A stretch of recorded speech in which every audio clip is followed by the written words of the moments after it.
Hello, hello. I am Fernanda Longo, and I also go by Faye. I'm a multi passionate entrepreneur obsessed with deep thinking and living the full life we are made for.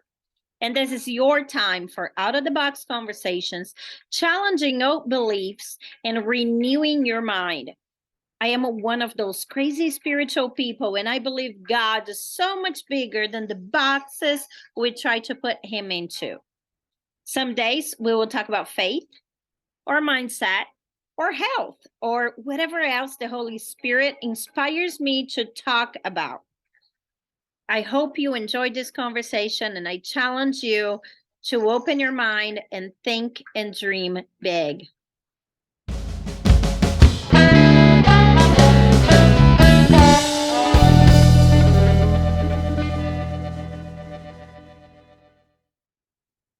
Hello, hello, friends. Today, I want to kind of do something different, a little bit different than what I usually do here. And I want to talk about mindset. So, I actually started a little hashtag called Eden Mindset Moment. I thought about calling Mindset Minute, but I know that I will talk way more than minutes. So, let's just call a moment because I cannot do anything in minutes. So, today I want to talk about our mindset related to self care in general and actually not really self care, but rest and why we feel guilty when we rest. When we do anything that is rest related, when we take care of ourselves, when we take time to breathe, when we enjoy a good meal, like why do we feel guilty all the time? So that's what I want to talk about today in this mindset moment. And hopefully, this will be the first one of many because I love mindset moments. So, I have two cameras going on, so bear with me. I may be looking at you here, or I may be looking at you here. So, if you see my eyes going here and there, that's why. Okay. Also, let me see if I can share this on my personal page before I get started. So if you're watching, say hi so I can say hi back to you. If you're watching the replay, say hashtag replay so I know you watch it and let me know where you're watching from. Okay. Let me share here real quick. Hold on. Yeah, I have a camera like right in front of my eyesight. So what I what I want to start today, I didn't share yet, but I first want to start sharing with you guys a thing that happened to me last year. Okay, and my computer is talking to me. It's a hot mess here. I am a hot mess here. Okay, so I want to start by sharing with you guys something that happened with me last year. I hold on, Siri, stop trying to get. Hold on, guys. Siri, stop trying to get my information. Okay. So something that happened to me last year. I I have a huge issue with working so much. I see several eyeballs. So if you're watching, say hi so I can say hi back to you. I want to see if I can see comments as well. Um, but I always had a problem with like working and hustle culture. I subscribed to hustle culture for a long time. If you know me for over a year, you know that I was big into hustle culture, working day and night, non-sleeping, like just getting ish done. I'm gonna try to keep this kid friendly because I know a lot of you have kids at home. And I went to an extreme burnout, right? Of course, because this happened. And then when I went to burnout, I tried to understand why I why this happened. Why did I allow this to happen? Okay. So I'm going into like looking for information and people that go against hustle culture and like support the rest, right? Like rest and self care and all that stuff. And I found I'm a person of faith, and I found a pastor that was talking about rest. And a funny thing is, especially if you're a person of faith, there is extra guilt into rest, which is weird because actually God demanded rest, right? Pretty much. Like every 7 days, you got the Sabbath, like a God designed rest for us. But if you're a person of faith, a lot of circles of faith is like self care is an idol, just because to trick you not to rest and like support the hustle culture, right? But then I found a pastor doing a sermon on rest, on how we should rest. And if you are not a person of faith, there is a lot of other contents too on rest that are non-faith related. It just that that one was the one that spoke to me and caused the scenario that I'm going to share with you. Okay, so he was talking about how we need to rest and how not resting is actually not trusting in God and the divine. Um, not trusting in the power of the spirit, right? Because you're trusting on yourself. Like, I have to work, I have to get this done. Like it's all on your back. That's why your back hurts, your head hurts. That's why you're so stressed because you think the whole world depends on you, right?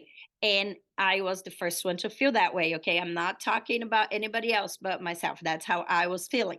And he said, just take some time, like go get a pedicure or something. Like it take 30 minutes to rest. And then I told my husband, I said, tomorrow I'm gonna go get a pedicure and I'm gonna like relax. And I thought it was gonna be easy, right? Like I'm gonna go get a pedicure and it's gonna be nice and sweet. But as I got there, I thought it was going to be like a 20-minute in and out. I haven't got a pedicure probably since I had kids.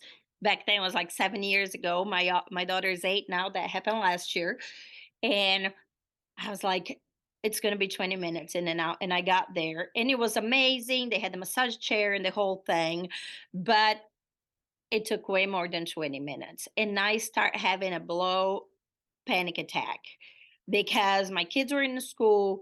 That was my prime time for work, and I should be working, and I should not be getting a pedicure.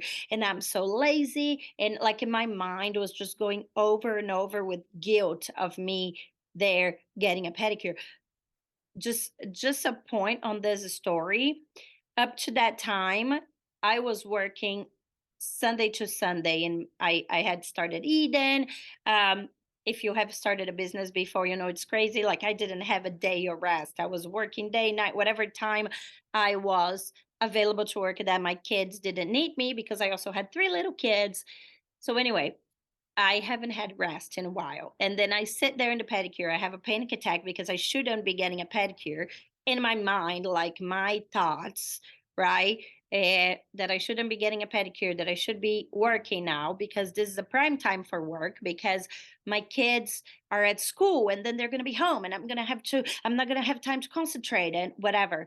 And then when I got, like, I was so stressed that I was telling the guy, the Dominay, like, you don't need to paint, just finish what you're doing. And when I got out of there, I was like, oh my gosh, I have a problem. I got a problem and it's huge and I need to do something about it, like right now.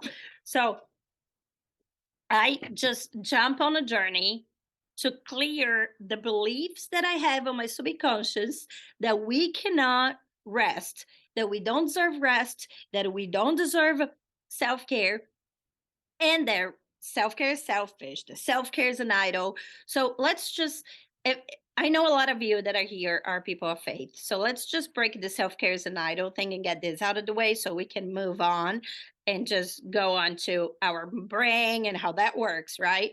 um an idol is when we believe that that thing is going to support us. So, one Bible verse that a lot of people use against money, and even if you never walk into a church once in your life, I'm sure you listened to this Bible verse before. It says, you cannot serve God and money. So, the original language of this Bible verse in Hebrew, it says, you cannot serve mammon and money. And mammon was poorly translated to money in English, and even the money word in Portuguese too.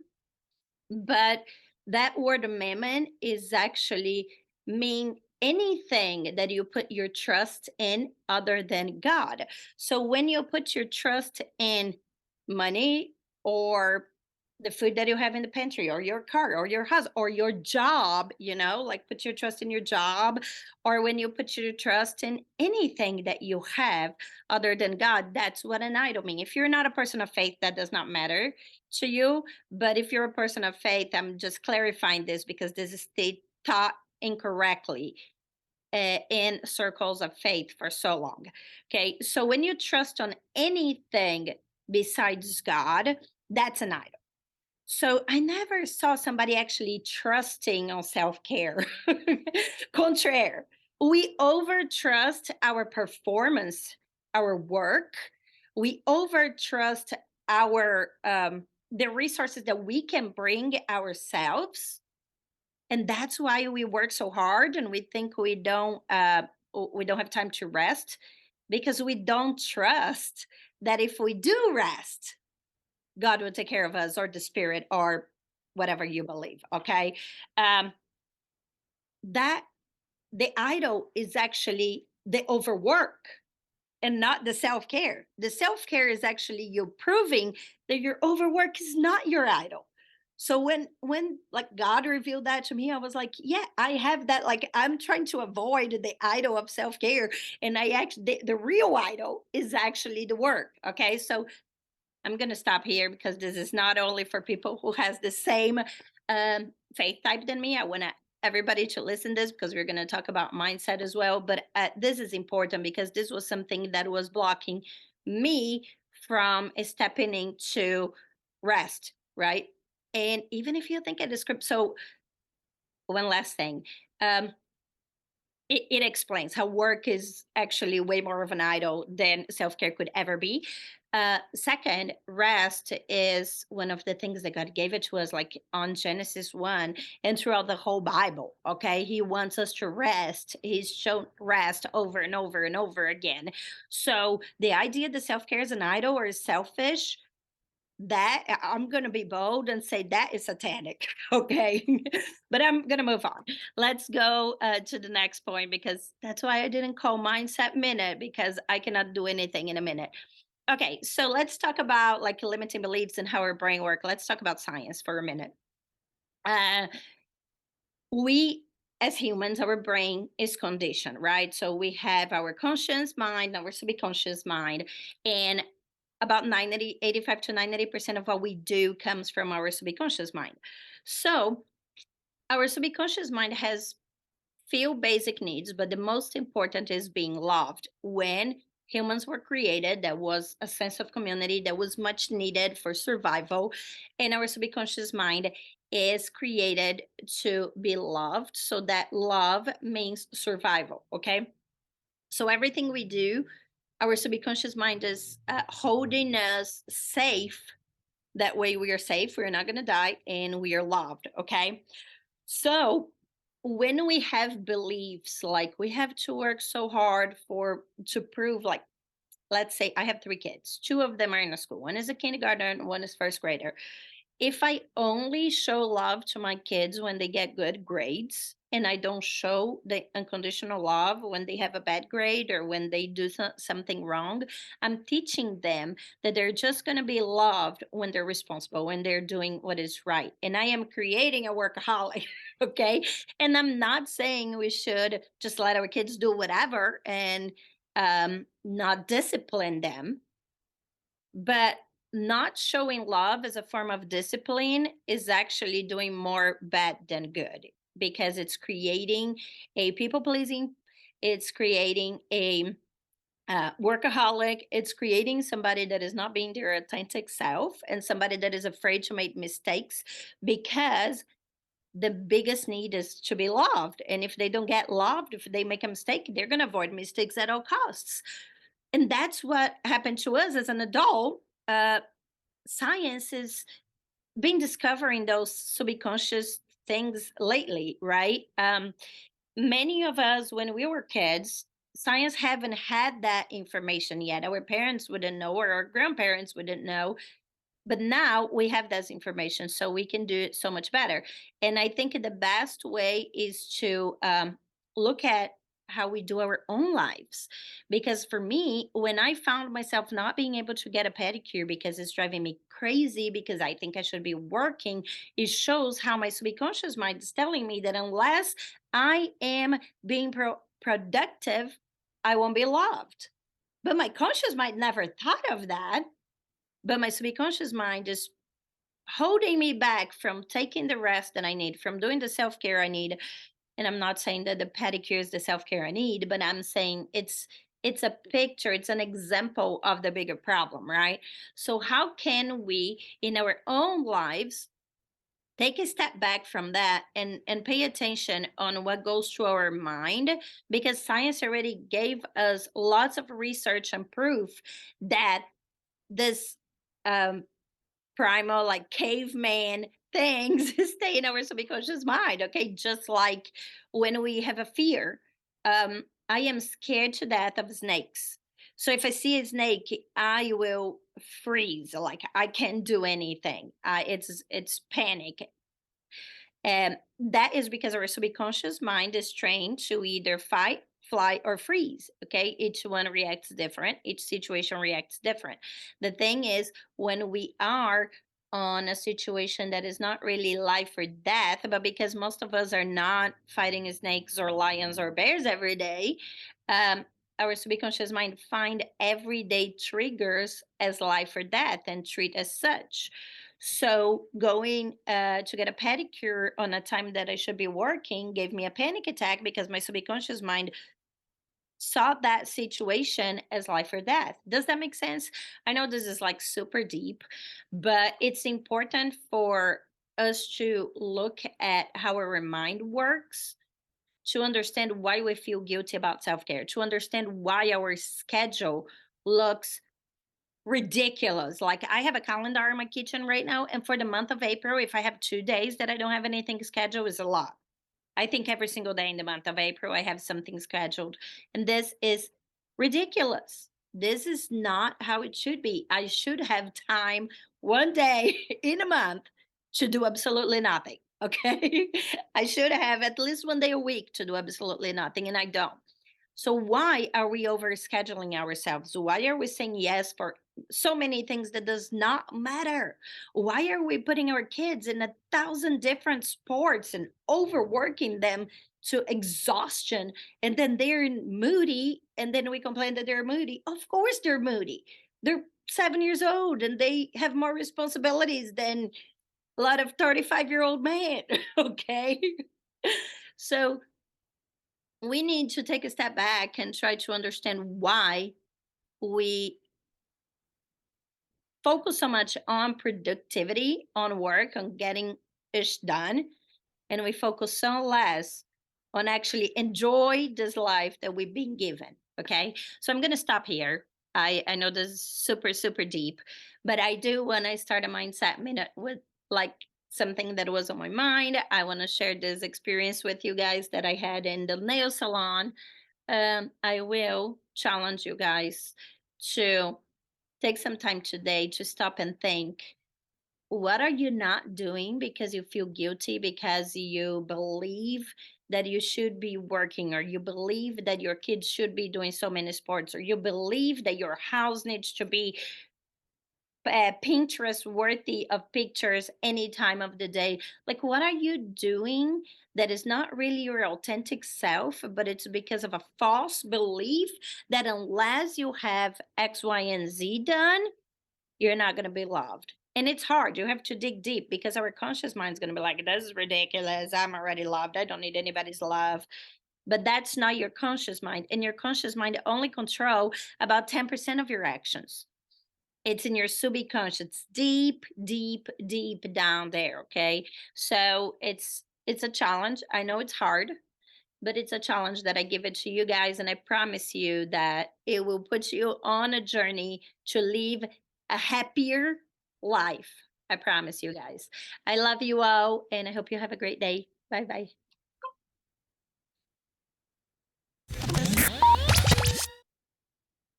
This podcast is sponsored by Eden Daily Essentials. Ready to ditch the chemicals from your personal care products and switch to luxurious natural products handcrafted in the United States? go to www.edendailyessentials.com and use code podcast20. That's podcast20 and save 20% on your first order.